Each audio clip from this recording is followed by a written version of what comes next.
Zimbabwe की team के खिलाफ पहले भारतीय टीम के गेंदबाजों का आया तूफान, फिर बल्लेबाजों ने रचा इतिहास, जीता मुकाबला और सीरीज को किया अपने नाम पर। नमस्कार दोस्तों, स्वागत है एक बार फिर हमारे चैनल में।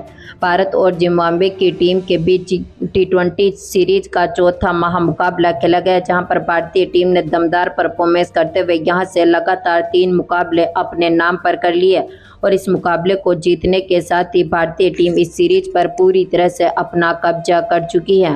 तो दोस्तों, इस वीडियो में हम आपको बताएंगे इस मुकाबले का पूरा हाईलाइट, आखिरकार किस तरह से दमदार परफॉर्मेंस करते हुए भारतीय टीम ने इस मुकाबले को जीतकर इतिहास रचा। इस मुकाबले का पूरा हाईलाइट जानने के लिए इस वीडियो को एंड तक जरूर देखें। साथ ही चैनल को सब्सक्राइब नहीं किया है तो क्रिकेट से जुड़ी हर एक लेटेस्ट अपडेट के लिए चैनल को सब्सक्राइब करके बेल आइकन जरूर दबा लें। अगर आप भी टीम इंडिया की दमदार जीत के साथ खुश हैं तो इस वीडियो को एक लाइक जरूर करें। तो दोस्तों, हम बात करें इस मुकाबले की शुरुआत से, तो आज के इस मुकाबले में सिक्का उछला जिम्बाब्वे की टीम के कप्तान सिकंदर रजा ने, लेकिन गिरा यहां पर भारतीय टीम के पक्ष में, जहां पर टीम इंडिया ने इस मुकाबले में टॉस जीतकर पहले गेंदबाजी करने का फैसला किया। बल्लेबाजी के लिए पहले जिम्बाब्वे की टीम को आमंत्रित किया। इस टीम की तरफ से पारी की शुरुआत करने उतरे थे मधुरे, तो उनके साथ थे मुरमानी, जहां पर दोनों खिलाड़ियों ने टीम को मजबूत शुरुआत दिलाई। दमदार फॉर्म में उतरे मधुरे ने 5वीं गेंद पर ही खलील अहमद की गेंद का शानदार आगाज किया और इनकी गेंद को बाउंड्री लाइन के पार भेजते हुए चौके के साथ अपना खाता खोला। तो एक बार फिर दमदार फॉर्म में उतरे मधुरे ने दूसरे ओवर की चौथी बॉल पर देशपांडे की गेंद का शानदार आगाज किया और डीप बैकवर्ड पॉइंट की तरफ गेंद को बाउंड्री लाइन के पार भेजे। तो इसी ओवर की आखिरी बॉल पर इन्होंने एक बार फिर मिडऑन की तरफ शानदार शॉट खेलते हुए गेंद को एक बार फिर बाउंड्री लाइन के पार भेज दिया, यानी कि टीम के स्कोर को दोनों खिलाड़ियों ने मजबूत स्थिति में उतारा।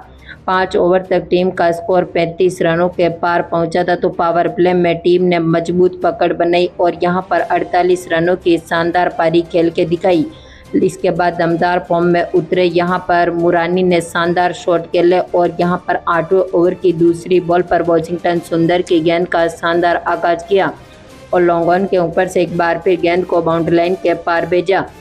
तो इसके बाद भारतीय टीम को पहली बड़ी सफलता मिली थी 9वें ओवर की चौथी बॉल पर, जहां पर दमदार फॉर्म में उतरे अभिषेक शर्मा, जिन्होंने यहां पर मुरानी का विकेट लिया। इनको रिंकू सिंह के हाथों से कैच आउट करवा दिया, क्योंकि आज के मुकाबले में 31 बॉलों पर 32 रनों की शानदार पारी खेलने के बाद पेवेलियन लौटे। तो इसके बाद पारी को संभालने मैदान पर उतरे बेनेट, लेकिन इसके बाद टीम इंडिया को दूसरी बड़ी सफलता मिली थी शिवम दुबे ने दिलाई, जो कि 10वें ओवर की आखिरी बॉल पर मधुरे का विकेट लिया।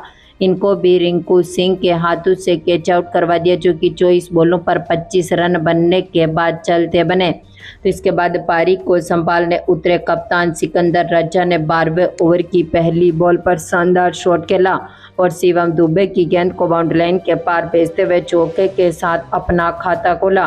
तो इस इनिंग का पहला छक्का देखने को मिला था। यहां पर 13वें ओवर की चौथी बॉल पर अभिषेक शर्मा की गेंद पर सिकंदर रजा ने शानदार शॉट खेला और दमदार फॉर्म में उतरते हुए लॉन्ग ऑन के ऊपर से गेंद को स्टैंड में डिपॉजिट कर दिया, यानी कि 13 ओवर तक टीम का स्कोर 90 रनों तक पहुंचा था।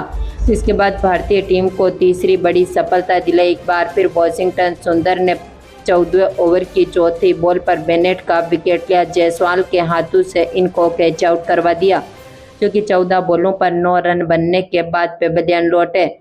तो इसके बाद पारी को संभालने मैदान पर उतरे सिकंदर रजा के साथ कैपेबल, लेकिन दमदार फॉर्म में उतरे रवि बिश्नोई ने 15वें ओवर की चौथी बॉल पर कप्तान सिकंदर रजा को भी चलता कर दिया, जहां पर कैपेबल को रन आउट किया, जो आज के मुकाबले में 3 बॉलों पर मात्र 3 ही रन बना सके और ये भी चलते बने। तो इसके बाद पारी को संभालने उतरे मेयर्स, जहां पर दमदार फॉर्म में उतरे सिकंदर रजा ने 16वें ओवर की तीसरी बॉल पर वॉशिंगटन सुंदर की गेंद का एक बार फिर शानदार आगाज किया और 90 मीटर का शानदार छक्का जड़ दिया, यानी कि यहां पर टीम का स्कोर 16 ओवर तक 110 रनों के पार पहुंचा। तो इसके बाद यहां पर 17वें ओवर की तीसरी बॉल पर खलील अहमद की गेंद का सिकंदर रजा ने एक बार फिर शानदार आगाज किया और गेंद को बाउंड्री लाइन के पार भेजते हुए दमदार छक्का जड़ दिया, यानी कि आखिरी ओवरों में टीम ने शानदार साझेदारी करना शुरू करी थी, लेकिन 19वें ओवर की तीसरी बॉल पर देशपांडे ने सिकंदर रज्जा को भी गिल के हाथों से कैच आउट करवा दिया,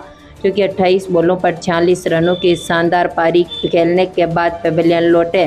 तो इसके बाद पारी को संभालने उतरे थे मडंडे, लेकिन इन्होंने भी दमदार परफॉर्मेंस किया। लेकिन यहां पर दमदार फॉर्म में उतरे खलील अहमद ने 20वें ओवर की पहली बॉल पर मेयर्स का विकेट लिया, इनको कैच और बोल्ड कर दिया, जो कि 13 बॉलों पर 12 ही रन बना सके और ये भी चलते बने।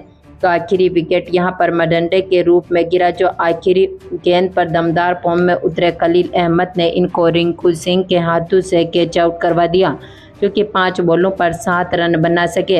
यानी कि आज के मुकाबले में जिम्बाब्वे की टीम ने अपने 7 विकेट खोने के साथ ही 152 रन बना दिए। अब टीम इंडिया के सामने यहां से 153 रनों का टारगेट रख दिया।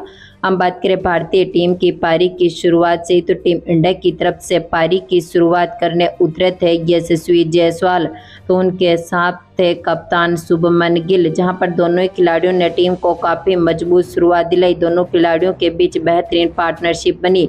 दमदार फॉर्म में उतरे यशस्वी जायसवाल ने चौथी गेंद पर ही नागरवे की गेंद का शानदार आगाज किया और पॉइंट की तरफ गेंद को बाउंड्री लाइन के पार भेजते हुए चौके के साथ अपना खाता खोला। तो इसी ओवर की 5वीं बॉल पर इन्होंने एक बार फिर शानदार शॉट खेला और गेंद को स्क्वायर लेग की तरफ बाउंड्री लाइन के पार भेजा। तो इसी ओवर की चौथी बॉल पर इन्होंने मिडऑन की तरफ एक और शानदार चौका जड़ दिया।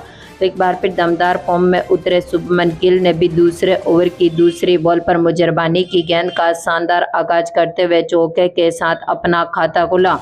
इसी ओवर की आखिरी बॉल पर गिल ने एक बार फिर शानदार शॉट खेला और दमदार चौका जड़ दिया। तो दमदार फॉर्म में उतरे यशस्वी जायसवाल ने तीसरे ओवर की पहली बॉल पर चेतारा की गेंद का शानदार आगाज करते हुए यहां पर फ्रंट लेग की तरफ दमदार चौका जड़ा। इसी ओवर की तीसरी बॉल पर इन्होंने एक्स्ट्रा कवर की तरफ एक बार फिर गेंद को बाउंड्री लाइन के पार भेजा। तो दमदार फॉर्म में उतरे जायसवाल ने इसी ओवर की चौथी बॉल पर एक बार फिर शानदार शॉट खेला और एक्स्ट्रा कवर की तरफ एक बार फिर गेंद को बाउंड्री लाइन के पार भेजा। तो आखिरी गेंद को भी दमदार कैप ढूंढते हुए बाउंड्री लाइन के पार भेज दिया। यानी कि 3 ओवर तक की टीम का स्कोर यहां से 40 रनों के पार पहुंचा था। तो एक बार फिर दमदार फॉर्म में उतरे यशस्वी जायसवाल ने शानदार शॉट खेले। चौथे ओवर की 5वीं बॉल पर इन्होंने दमदार परफॉर्मेंस करते हुए यहां पर शानदार चौका जड़ दिया और इसी चौके के साथ टीम का स्कोर 50 पार्टनरशिप तक पहुंचने में सफल रहा था। तो इसके बाद दोनों खिलाड़ियों ने एक बार फिर शानदार परफॉर्मेंस करते हुए टीम के स्कोर को 7 ओवर तक की 70 रनों के पार पहुंचा दिया।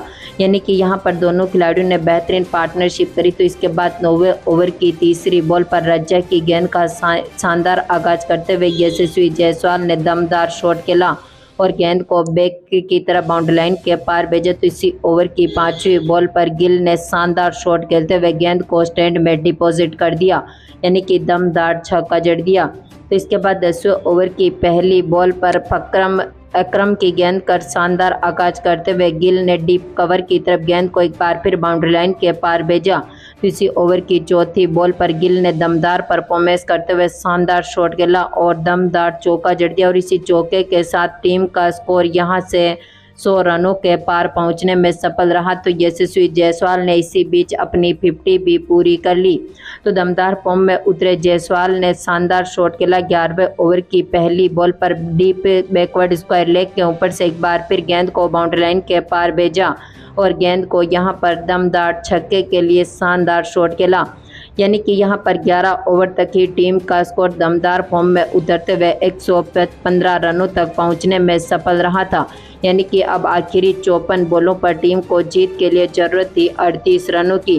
तो एक बार फिर दोनों खिलाड़ियों ने बेहतरीन पार्टनरशिप करी और टीम के स्कोर को यहां से मजबूत स्थिति में उतारा और मुकाबले को पूरी तरह से भारतीय टीम के पक्ष में डाला। जहां पर दमदार फॉर्म में उतरे गिल ने एक बार फिर शानदार शॉट खेले तो उनके साथ यशस्वी जायसवाल ने भी बेहतरीन परफॉर्मेंस किया। 14वें ओवर की चौथी बॉल पर गिल ने एक बार फिर मिड ऑफ के ऊपर से गेंद को बाउंड्री लाइन के पार भेजा और दमदार चौका जड़ दिया। तो इसके बाद 15वें ओवर की दूसरी बॉल पर गिल ने शानदार शॉट खेला। लॉन्ग ऑन के ऊपर से एक बार फिर गेंद को स्टैंड में डिपॉजिट किया। तो इसके बाद इसी ओवर की 5वीं बॉल पर जायसवाल के बल्ले से भी लॉन्ग ऑफ के ऊपर से एक और दमदार छक्का देखने को मिला था। यानी कि टीम ने दमदार परफॉर्मेंस करते हुए मात्र 16 ओवर में ही टारगेट को चेस किया और इस मुकाबले को ऐतिहासिक तरीके से जीतकर अपने नाम पर किया। तो दोस्तों, आपको क्या लगता है, आखिरी मुकाबले को भी अब भारतीय टीम जिम्बाब्वे की टीम के खिलाफ जीत पाएगी? अपनी कीमती राय कमेंट बॉक्स में जरूर दें। धन्यवाद दोस्तों।